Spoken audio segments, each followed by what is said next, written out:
মহব্বতে, নবীজির গুণগানের মহব্বতে, সুরের টানে আল্লাহ পাক রব্বুল আলামিন আপনাদেরকে আর ঘরে থাকতে দিচ্ছে না।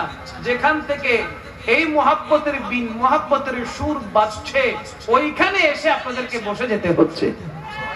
কথা বলেন ঠিক না? ঘর থেকে বের হলাম নবীর মহব্বত নিয়ে, মাহফিলে বসলাম নবীর মহব্বত নিয়ে, গরম সহ্য করছি নবীর মহব্বত নিয়ে, ওয়াজ ও নসিহত শুনছি নবীর মহব্বত নিয়ে, আসা বসা দাঁড়ানো, এখান থেকে আবার চলে যাওয়া, সবকিছু যখন নবীর মহব্বতে হয়ে গেছে, আল্লাহ পাক তখন আপনার আমলনামায় সওয়াবের পাহাড় বানিয়ে দিয়েছে। যা করছি সবই নেক আমল। সবই কি আমল? নেক আমল। এই নেক আমল থেকে